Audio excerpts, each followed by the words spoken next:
जय हिंद साथियों, नमस्कार। मैं नाशदास सुरेंद्र सिंह। आप सभी मेरी स्टोरी तो काफ़ी लंबे समय से सुन रहे हैं और चैनल पर मैंने सारे वीडियो में अपनी सारा संघर्ष की कहानी आपके सामने रख दी है। लेकिन इस संघर्ष में मेरे परिवार का क्या रोल रहा, आप सभी जानते ही हैं कि एक ऐसी खतरनाक लड़ाई में परिवार के बिना सहयोग के एक कदम भी उठाना नामुमकिन हो जाता है। तो मेरे परिवार का क्या मेरे लिए सहयोग रहा, क्या क्या मेरे परिवार ने झेला है, वो सारी बातें आज मैडम बताएंगी कि क्या क्या इन्होंने जो मेरे इस लड़ाई में क्या क्या फेस किया है। तो आप बताएं। नमस्कार सभी को। मैं वैसे तो सारी कहानी जो साहब ने बताई है आपको पता ही है, लेकिन मैंने जो देखा, मैंने जो कभी सोचा भी नहीं था और कोई फैमिली सोचती भी नहीं है, और कोई भी जब सेना में, जिसको सेना में जाके साथ में नहीं देखा, वो एक उसका पॉजिटिव इतना अच्छा लगता है। हाँ, सेना बहुत अच्छी है और अच्छी भी है हमारी सेना, लेकिन मैं जब इनके साथ गई अंदर, वहाँ सेना में वहाँ रही जब, तो छोटी छोटी चीज़ें मैंने देखी कि वहाँ पर जैसे सैनिकों का शोषण होता है, नाजायज़ शोषण होता है, ऐसे ही फैमिलियों का भी, फैमिली वेलफेयर के नाम पे इतनी बड़ी बड़ी बातें होती हैं, लेकिन वहाँ पे भी कैसे फैमिली को धमकाया जाता है बाई ऑर्डर। उनको अगर वो ज़बरदस्ती उनको ऑर्डर दिए जाते हैं, तो ये बहुत सी चीज़ें वहाँ पर गलत लगी कि ऐसा भी होता है कि अगर कोई फैमिली वहाँ नहीं जा पाते, कोई मजबूरी हो जाती है, तो कहे सैनिक को ही सजा दी जाती है कि आपके हस्बैंड को सजा दी जाएगी अगर आप नहीं आएंगी। ऐसा ही होता है। और फैमिली भी जानती हैं, अगर वो किसी वजह से नहीं जा पाती हैं, तो कोई चीज़ बना के लानी होती है, नहीं बना पाई तो फिर भी उसको परेशान किया जाता है, फैमिली को या सैनिक को धमकाया जाता है। और मैंने तो एक ये भी देखा कि जब मैं एक बार मैं वेलफेयर में गई हुई थी, वहाँ पे कोई सिपाही की वाइफ थी वहाँ पर, तो वो किसी वजह से कोई चीज़ बनाने के लिए दी हुई थी, कोई जो हमारी औरतें बनाती हैं सिलाई कढ़ाई की, तो बना नहीं पाई थी। तो उसको खड़ा करके सभी फैमिली के सामने ऐसा धमकाया गया, उसको बोला गया कि अगर आप ये नहीं करेंगी तो आपका क्वार्टर खाली करवा दिया जाएगा। क्वार्टर खाली करवाने की भी धमकी दी जा रही थी। तो ये देख के मैं बहुत हैरान हुई कि ये सेना है, सेना में जाता है कोई सैनिक, जाता है तो वो भर्ती होता है, अपने दम पे होता है, लेकिन वहाँ पे इन अधिकारियों को और उनकी वाइफ, जो मैम होती हैं, उनकी मैम अधिकारियों की, उनका इतना दबदबा है कि वो ऐसे पूरी किसी की इतनी इंसल्ट करती हैं, सबके सामने धमकाती हैं। बहुत ही गलत लगा ये। लेकिन अभी मैं साहब के बारे में ये बताया जाती हूँ कि जब इनका एक सीईओ आया था, बहुत ही इसके सब सारी जो यूनिट थी, सभी लोग जानते कितना करप्ट था, कितना करप्ट था। उसी के खिलाफ इन्होंने आवाज़ उठाई, उसकी शिकायत की, और उसके बाद ये इनसे देखा नहीं गया जो उनकी गद्दारी जो कर रहा था, और इसके खिलाफ उन्होंने शिकायत की थी। और शायद एक सैनिक का धर्म भी है, लेकिन इनको जिस प्रकार से भी टारगेट किया गया, जितना परेशान करना शुरू कर दिया, वो देख के बहुत ही दुख हुआ। बहुत ही इतनी परेशानी हमारे को दी गई कि ये फिर इनकी जो फिर यूनिट है वहाँ पर बॉर्डर पे चली गई, और बॉर्डर पे जाने के बाद वहाँ तो और गद्दारी उसने की, और जो भी सामने आपने बताई है कि कितनी गद्दारी वहाँ पे कर रहा था, ये उनसे बिल्कुल देखा नहीं गया। और देखा किसी से भी सहन नहीं होता ये सब जब गद्दारी करता है, तो नहीं देखना भी नहीं चाहिए, मैं भी ऐसा मानती हूँ। तो इनको इतना ज़्यादा वहाँ पर और ज़्यादा परेशान किया गया, लेकिन ये इन्होंने फिर उनकी शिकायत जो हमारे जनरल साहब हैं वहाँ पर लिखित में शिकायत दी, जितने भी बड़े अधिकारी थे सबको लिख लिख के शिकायतें उनकी करते रहे, लेकिन किसी कहीं भी इनकी सुनवाई नहीं हुई। इसका प्रभाव शायद इतना था कि कहीं भी सुनवाई नहीं हुई। लेकिन फिर उसके बाद इन्होंने जब कहीं सुनवाई नहीं हुई, इतना ज़्यादा परेशान कर दिया, कभी इतने मूवमेंट ऑर्डर दिए जो बोलते हैं कि कभी इधर भगा रहे हैं, कभी उधर भगा रहे हैं। उसके बाद फिर इन्होंने दिल्ली हाई कोर्ट में केस डाला कि शायद कोर्ट केस करूँगा तो शायद मुझे न्याय मिलेगा हाई कोर्ट पे, क्योंकि यहाँ तो सारी सिस्टम को देख ही लिया था। और हाई कोर्ट में केस डालने के बाद तो सारे अधिकारी इतने चिढ़ गए इनसे कि इनको और ज़्यादा दुखी करना शुरू कर दिया, और दुखी इतना ज़्यादा करना दिया कि फिर इनको ये बुलाया, इनको बोला गया है उस समय के दौरान कि आप राजौरी जाइए, वहाँ पर कोर्ट ऑफ इंक्वायरी होगी और आपकी सुनी जाएगी।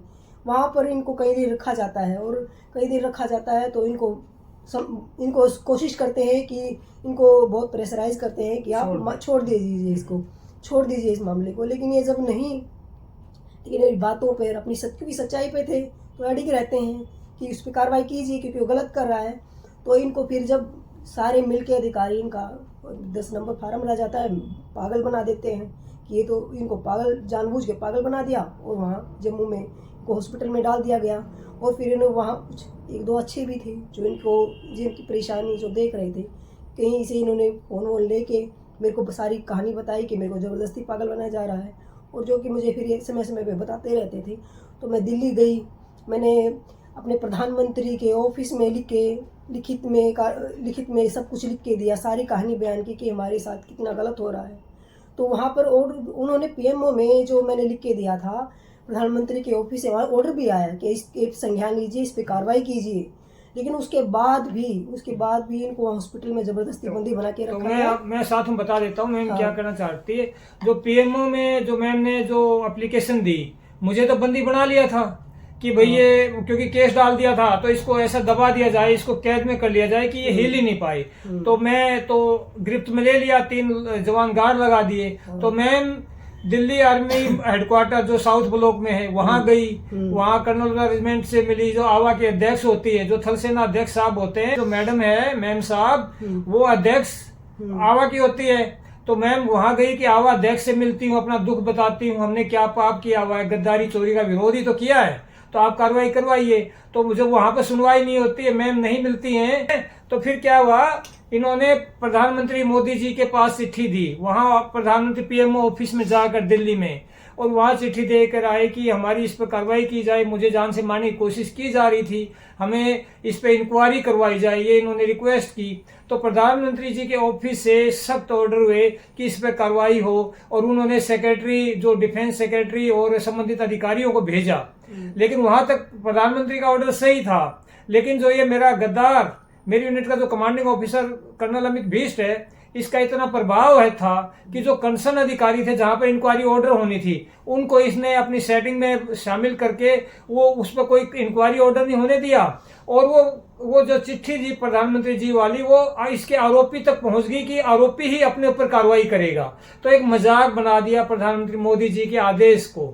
तो इस प्रकार जो मैडम ने जो चिट्ठी दी थी उसको इस प्रकार उसका मजाक बनाया गया।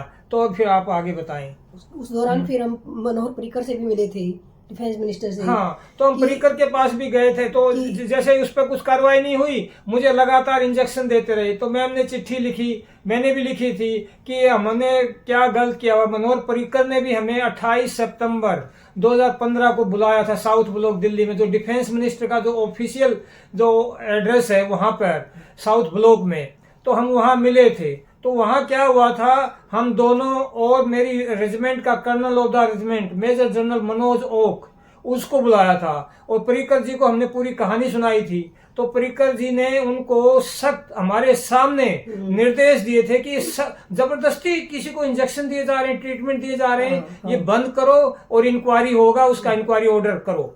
तो इस प्रकार के सख्त निर्देश दे दिए। लेकिन आपको जानकर बड़ा अचंभा लगेगा, हमारे यशस्वी प्रधानमंत्री जी और मनोहर पर्रिकर जी जो डिफेंस मिनिस्टर थे, काफी ईमानदार आदमी माने जाते थे, उनका इन सेना के जो कंसर्न अधिकारी थे, जो डॉक्टर थे, जो लगातार मुझे जान से मारने की कोशिश कर रहे थे, उनके ऊपर बाल भर का असर नहीं हुआ। और उस वजह से फिर मेरा कोई भी ट्रीटमेंट बंद नहीं, जबरदस्ती ऐसे ही मुझे 10 महीने तक हॉस्पिटल में ही तड़पाया गया।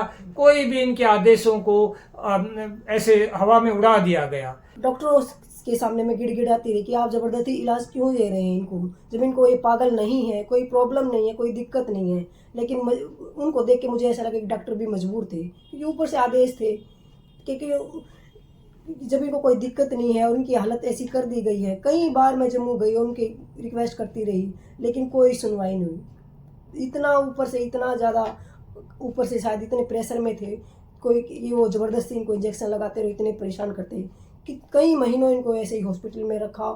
और मैं ऐसे ही कभी हॉस्पिटल में और कभी साउथ ब्लॉक में उन अधिकारियों के आगे ऐसे धक्के खाती रही। मैं दिल्ली साउथ ब्लॉक में कई बार गई, मैं पूरा दिन वहाँ पर खड़ी रही हूँ उनके ऑफिस के बाहर, और मैं कहती रही कि मुझे मैम से मिलवा दीजिए, आवा मैम से मिलवा दीजिए। मैं उनको मिलकर अपनी कहानी बताऊंगी कि हमने ऐसा क्या गलत कर दिया। हमने एक गद्दार अधिकारी की शिकायत तो की थी, और लेकिन उसके बाद हमें क्यों इतना परेशान किया। लेकिन नहीं मिला, ना मैम मिली, ना जो हमारे जो जनरल साहब है ना वो मिले, किसी ने हमारी मिलकर कोई सुनवाई नहीं हुई। लेकिन हाँ, वहाँ कुछ और मैंने वहाँ में कुछ अच्छे अधिकारी भी थे। मैं जब वहाँ गई, वहाँ सारा दिन वहाँ उनसे न्याय की भीख मांगती रही कि उनके साथ ऐसा गलत मत करो, उनकी इतना ज़्यादा। तो कुछ अधिकारी थे जो देख रहे थे कि हाँ इनके साथ बहुत गलत हो रहा है, मेरी मदद भी की। उन्होंने मुझे फ़ोन दिया, मैंने उनकी उन्होंने मदद करने के लिए मुझे फ़ोन भी दिया उन्होंने, और मैंने उनकी रिकॉर्डिंग भी करी हुई है। साथियों ये बताएं कि वहाँ जो साउथ ब्लॉक में आप सभी को पता है कि वहाँ पर फोन ले जाना वगैरह सब बैन होता है।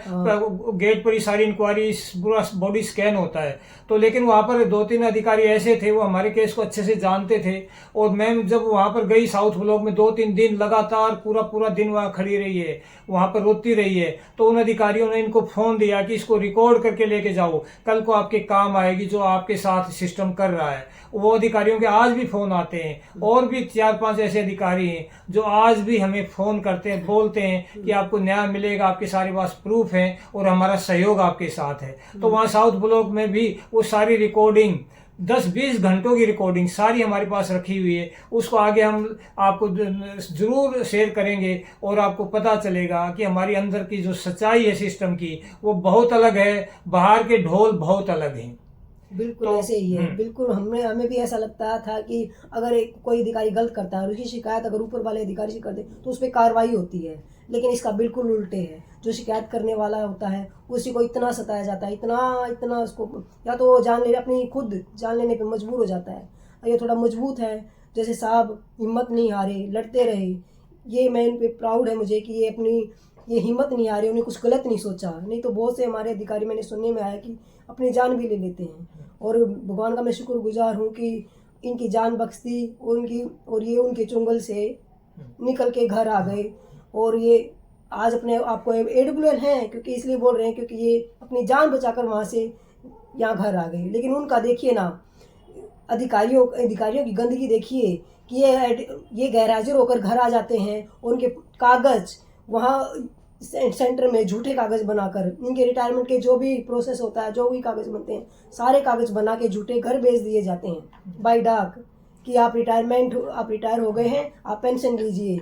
ये एक और नया हमें देखने को मिला जिसके बारे में कि आपने भी नहीं सुना होगा और हमने भी कभी नहीं सुना था। ये भी इनकी एक करतूत देखिए, लेकिन फिर भी उनके पास उनके ऊपर कोई कार्रवाई नहीं होती है। इतना दबदबा है इन अधिकारियों का। साथियों, आप लोगों ने आज मैम ने भी मेरे को बोला कि मैं भी आपके सैनिक साथियों से मिलकर अपनी बात शेयर करना चाहती हूँ, जो मैंने भी बहुत कुछ झेला हुआ है और आप सभी हमारे परिवार का हिस्सा हैं। और इसलिए मुझे कोई संकोच नहीं कि मैं अपने परिवार भी आपसे मिलाया और आपको बस यही हम जानकारी दी है और आपसे सहयोग की भी उम्मीद है कि आप सभी इस एक टाइप से अभी ये दशहरे का अवसर है, इसका ये हम मनाते हैं कि बुराई पर अच्छाई की जीत के लिए। तो आप सभी से यही है कि जो हमारा जो मैटर है, जो मैंने चैनल पर डाल दिया है, इस वीडियो में भी बातें सारी कही हैं कि इसको देश के प्रधानमंत्री जी तक पहुंचाने के लिए ज़्यादा से ज़्यादा शेयर करें, ताकि इस गद्दार पर, इस चोर पर एक्शन हो सके। हमारी सेना एक अच्छी आर्मी, स्वच्छ आर्मी, हमारे सैनिक भाई, सैनिक परिवार खुशहाल रहें, प्राउड फील करें, उनका परिवार भी, उनके बच्चे भी, कि हमारे पापा, हमारे भाई, हमारा बेटा सेना में एक अच्छी नौकरी करके आया, देश की सेवा कर रहा है। रियलिटी हमारे जो जवानों की है वो बिल्कुल गुलामी की है। हमारा देश तो आज़ाद हो गया लेकिन सेना हमारी गुलाम ही है। और आज आपको इस वीडियो में बस यही बातें करी हैं कि जो मैम ने झेला है, मेरे लिए झेला है, और इनकी वजह से ही मैं आज तक लड़ पा रहा हूँ। मेरे परिवार का बहुत सहयोग रहा है, मेरे दोनों बच्चों ने मेरी बहुत मदद करी है, मेरे भाई ने बहुत मदद करी है, और आज मैं उस वजह से आज भी लड़ पा रहा हूँ। आप सभी का प्यार है, आप सभी बहुत ज़्यादा इतना अच्छा कमेंट और हौसला बढ़ाते हैं। मैं अपनी बात से पीछे बिल्कुल नहीं हटूंगा। मेरे साथ कोई भी साजिश हो सकती है तो उसका मुझे कोई परवाह नहीं है, और मेरा परिवार मेरे पीछे खड़ा है तो और सच्चाई मेरे साथ है। तो आप सभी को ये आज के लिए अभी बंद करते हैं, काफ़ी बड़ा वीडियो हो गया। जय हिंद, नमस्कार।